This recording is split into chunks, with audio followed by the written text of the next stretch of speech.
12 বছরের ভিভোর এক্সপিরিয়েন্স কেমন? এক্সপিরিয়েন্স তো খুব ভালো। একটা বিদেশি ব্র্যান্ড যখন একটা অন্য কান্ট্রিতে এসে যখন অন্য সেই কান্ট্রির লোকের সাথে বা সেই কাস্টমারের সাথে কাজ করছে, তো তার যে কালচারটা, সেই কালচারটাকে বোঝা এবং সেটাকে অ্যাডপ্ট করা, সেটা আমার মনে হয় একটু ভিভোর ক্ষেত্রে ইজ কমপ্লিটলি ডিফারেন্ট। যখন মার্কেটে আপনারা এন্ট্রি করলেন, তখন একটা ফোন কেনার জন্য কাস্টমারের ডিম্যান্ড আর আজকের ডেটে একটা ফোন কেনার জন্য কাস্টমারের যে ডিম্যান্ড, এইগুলো তো ক্রমশ চেঞ্জ হতে থাকছে। সো এই প্রেফারেন্সটা কিভাবে বদলালো?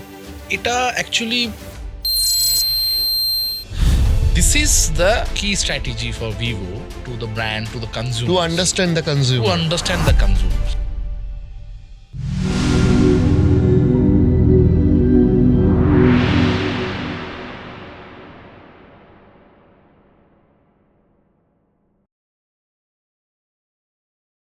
ভাস্করবাবু, ভিভো নিয়ে আজকে কথা হবে। তো তার আগে আপনাকে জিজ্ঞেস করি যে দীর্ঘ প্রায় 12 বছর সম্ভবত আপনার ভিভোতে হয়ে গেল, 12 না 14? 12 বছর। 12 বছর। 12 বছরের ভিভোর এক্সপিরিয়েন্স কেমন? এক্সপিরিয়েন্স তো খুব ভালো, কারণ ভালো বলেই তো এখনো অবধি এই ব্র্যান্ডের সাথে রয়েছি। এবং যদি আমি ব্যাক টু 12 ইয়ার্স, হুম। তাহলে যখন এই কোম্পানিটা লঞ্চ করে, হুম। তো বেসিক্যালি তখন তো কেউ জানতো না কিছু, যে তখন মোবাইলতে অনেক আদার্স ব্র্যান্ডরা ছিল এবং এই ব্র্যান্ডকে কেউ চিনতো না, জানতো না। ব্র্যান্ড সবসময় একটা জায়গা নিজেকে, মানে ব্র্যান্ডের থেকে যেটা ব্র্যান্ড করেছে সেটা হচ্ছে কি যে মার্কেটে বা কাস্টমারের কাছে যে পৌঁছানো, তার যে প্রচেষ্টা, সেইটা সবসময় ভিভোর ছিল, মানে খুব অ্যাগ্রেসিভ যদি আমি বলি।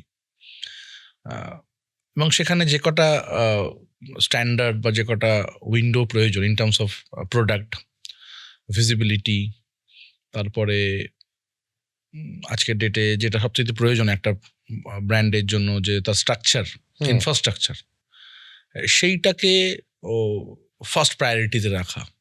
এবং ইন্ডিয়ান মার্কেটে আসার পরে ইন্ডিয়ান কালচারটাকে বোঝা, because this brand is not from India.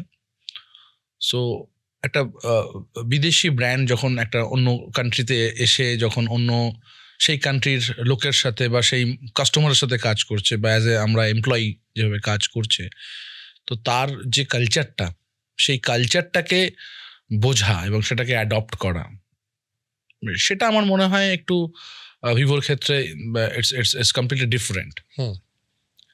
এবং সেই জায়গাটাতে ভিভো অনেক অ্যাগ্রেসিভলি টাইম এবং মানি এবং তার স্ট্র্যাটেজি স্টেপ বাই স্টেপ সেটাকে বিল্ড করতে পেরেছে।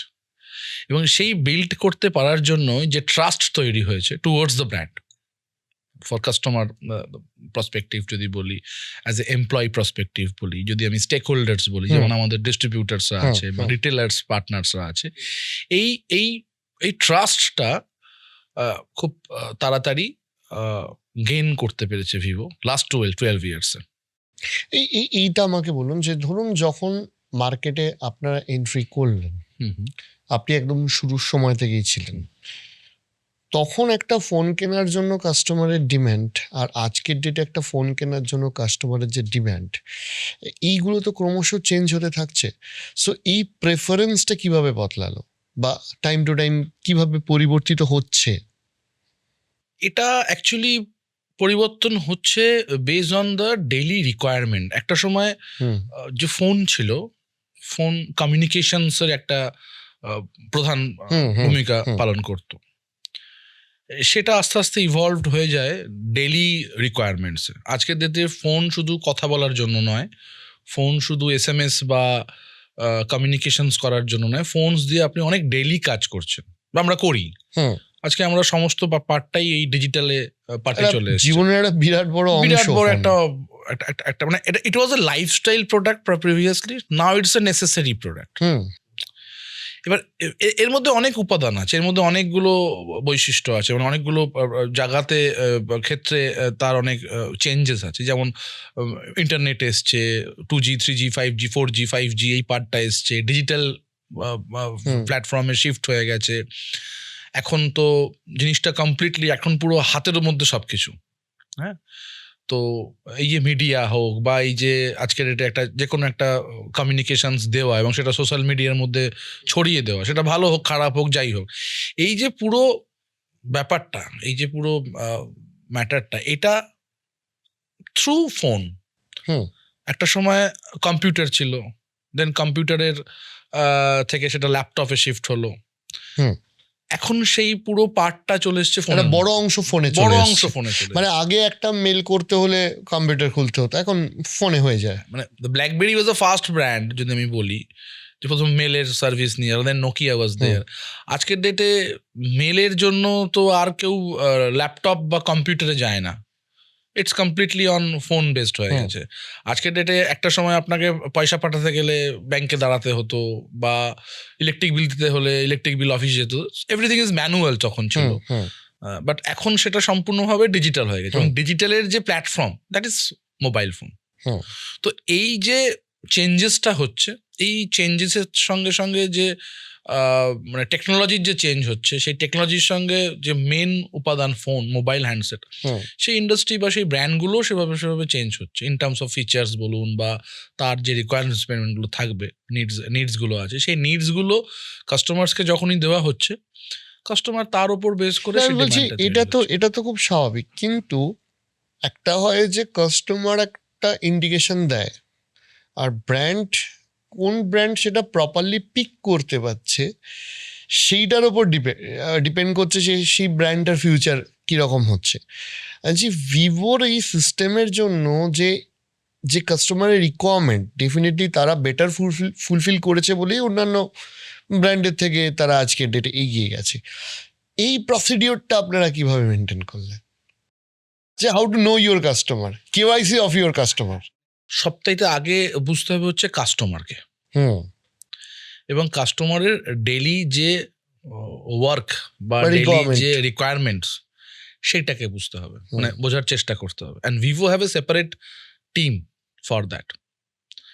এবার আমি যদি আমার একটা ফোনের জেনারেশনস নিয়ে বলি, যে যদি একটা ভি সিরিজের কিছু ফোন আমাদের আছে, তো ভি সিরিজের যে ফোন, সেই ফোনে আমরা লাস্ট 3টে জেনারেশনে আমরা শুধু এই মানে এই যে বিয়ে মানে ওয়েডিং যে সাবজেক্টটা, এটার ওপরে অ্যানালাইজ করেছি যে আচ্ছা, এত বড় একটা আনন্দের জায়গা বা এত বড় একটা উৎসব, it is pan India level, এটা শুধু বেঙ্গলে না, সেইটাকে কিভাবে আর এর ইউটিলিটিটা আরও কিভাবে বাড়ানো যায়। কারণ সেখানে একটা বিভিন্ন রকম অনুষ্ঠান, অনেকটা লং টেনিয়ার, 4 দিন 5 দিন 6 দিন 7 দিনের একটা লং টেনিয়ারের একটা অনুষ্ঠান, সেখানে সব ফ্যামিলি একসাথে গেট টুগেদার হচ্ছে, সেখানে অনেক ভিডিও, সেখানে অনেক ফটো, সেখানে অনেক রকম যে প্রত্যেক দিনের যে প্রোগ্রামগুলো, এইটার সাথে এই সাবজেক্টের সাথে কাস্টমারকে যখন কানেক্ট করা হলো ওই সিরিজটা দিয়ে, যে কোনো একটা পার্টিকুলার মডেল দিয়ে আমি বলছি, তখন কিন্তু কাস্টমারের সাথে ওই ব্র্যান্ডের কানেকশনটা বাড়ছে, মাইন্ড কানেকশনটা বাড়ছে। তো হুকটা হচ্ছে কি, দ্য ওয়েডিং পারপাস, যে আপনি যখনই ওয়েডিংয়ে যাচ্ছেন, ওয়েডিংয়ের জন্য কিছু স্পেশাল মোড দেওয়া হলো ইন ক্যামেরা, ইন লেন্স, যেটা ওয়েডিং স্পেশাল। এই যে হুকটা, এই যে রিকোয়ারমেন্টটা, এইটা কাস্টমারের ক্ষেত্রে ইটস ভেরি লাইক লুক্রেটিভ। আজকের ডেটে আপনাদের কি মনে হয় যে কাস্টমারের প্রাইমারি ফোকাস ইন জেনারেল কোথায় আছে? Camera? It's depend actually, it's depend, but mostly camera is a very important একটা। এবার এইটার ওপর বেস করে মানে এই যে রিকোয়ারমেন্টস গুলো, এটার উপর বেস করে ব্র্যান্ড আজকের ডেটে ইনভেস্টমেন্ট বলুন বা তার যে স্ট্র্যাটেজি বলুন বা তার যে প্রমোশনস বলুন, সেগুলোকে লিঙ্ক করছে।